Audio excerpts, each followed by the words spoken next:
पाठ 4 कर्मयोगी लाल बहादुर शास्त्री शंकर दयाल शर्मा। भारत के 9वें राष्ट्रपति श्री शंकर दयाल शर्मा का जन्म भोपाल मध्य प्रदेश में हुआ था। आपकी आरंभिक शिक्षा मध्य प्रदेश में हुई। आगे की पढ़ाई आपने क्रमशः आगरा, इलाहाबाद तथा लखनऊ विश्वविद्यालय में की तथा MA, LLB की उपाधियां प्राप्त की। बाद में कैम्ब्रिज विश्वविद्यालय से PhD की उपाधि अर्जित की और वहीं पर 1 वर्ष तक प्रवक्ता रहे। तत्पश्चात भारत लौटकर आप राजनीति में सक्रिय हुए। विधायक और सांसद के रूप में आरंभ हुई आपकी राजनीतिक यात्रा राज्यपाल, राष्ट्रपति, उपराष्ट्रपति के सर्वोच्च पद पर जाकर समाप्त हुई। हिंदी और अंग्रेजी दोनों भाषाओं में आपने अनेक पुस्तकें लिखी, जिनमें से कुछ इस प्रकार हैं। देशमणि, हमारे पथ प्रदर्शक, प्रतिष्ठित भारतीय तथा हमारे चिंतन की मूलधारा, कर्मयोगी लाल बहादुर शास्त्री। रेखाचित्र में लेखक शास्त्री जी के व्यक्तित्व का विश्लेषण करते हुए यह निष्कर्ष प्रस्तुत करते हैं कि अपनी कर्मठता के गुण के कारण लाल बहादुर शास्त्री की एक अति सामान्य परिवार से उठकर देश के प्रधानमंत्री पद पर तक पहुँचे। वे कर्म को ही ईश्वर मानते थे। कर्म के प्रति अटल आस्था एवं संपूर्ण समर्पण उनके जीवन विकास का मूलाधार था। इस इकाई में समाविष्ट मूल्य समर्पण, भावना, कर्तव्यनिष्ठा, कर्मठता, सेवा। यहाँ बताया गया है कि लाल बहादुर शास्त्री भारत के लोकप्रिय नेता थे। जवाहरलाल नेहरू की मृत्यु के बाद वे स्वतंत्र भारत के दूसरे प्रधानमंत्री बने। इस पद पर वे केवल 19 महीने रहे। इस दरमियान देश कठिन परीक्षा की घड़ी से गुजरा। पाकिस्तान ने भारत पर आक्रमण कर दिया। भारतीय सेनाओं ने उसका मुंहतोड़ उत्तर दिया। सारी दुनिया ने शास्त्री जी के नेतृत्व का लोहा माना। इस पाठ में लेखक ने कर्म को ही ईश्वर मानने वाले शास्त्री जी के व्यक्तित्व का सुंदर विश्लेषण किया है। शास्त्री जी के नाम के साथ कर्मयोगी विश्लेषण जोड़ना बिल्कुल उपयुक्त है, क्योंकि मुझे तो उनका सारा जीवन ही कर्म से भरा हुआ मालूम पड़ता है। शास्त्री जी सामान्य परिवार से ऊपर उठकर देश के प्रधानमंत्री के जिस महत्वपूर्ण पद तक पहुँचे, उसका रहस्य उनके कर्मयोगी होने में ही छुपा हुआ है।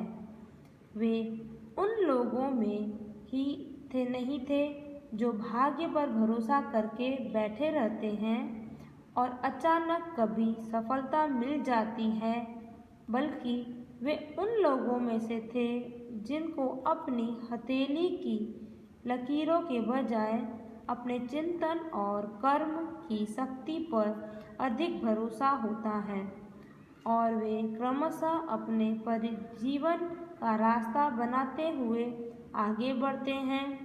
शास्त्री जी के लिए कर्म ही ईश्वर था और इसके प्रति बिना किसी फल की आशा किए संपूर्ण भाव से समर्पित रहते थे। यहाँ तक कि जब भी उन्हें फल की प्राप्ति के अवसर मिले, तब भी उन्होंने उस ओर हमेशा उपेक्षित दृष्टि ही रखी।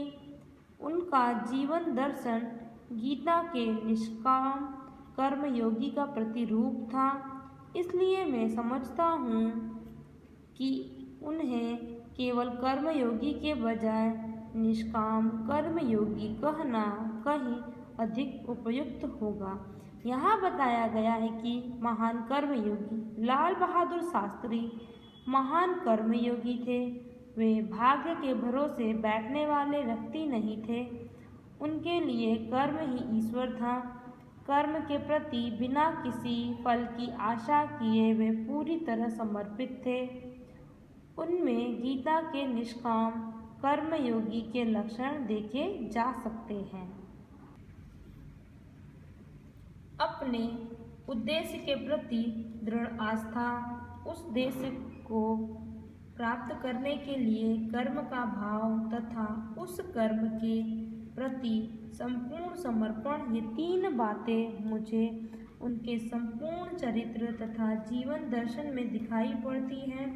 अपने एक भाषण में उन्होंने इसी तरह के विचार व्यक्त करते हुए कहा था, यहाँ तक कि भले ही आप राजनीतिक क्षेत्र या सामाजिक क्षेत्र या किसी अन्य क्षेत्र में कार्य करते हैं, यदि आप उसमें सफल होना चाहते हैं, अपने दायित्वों का पूरी तरह से निर्वाह करना चाहते हैं, तो आपके कार्य और समर्पण तथा भक्ति और कर्म में समन्वय होना चाहिए। मैं शास्त्री जी की सफलता का रहस्य उनके इसी महत्वपूर्ण चिंतन में मानता हूँ। साथ ही यह भी मानता हूँ कि किसी भी व्यक्ति, समाज और देश के विकास का रहस्य इसी भक्ति और कर्म के सिद्धांत में निहित है। शास्त्री जी का संपूर्ण जीवन श्रम, सेवा, सादगी और संपूर्ण समर्पण का अनुपम उदाहरण है।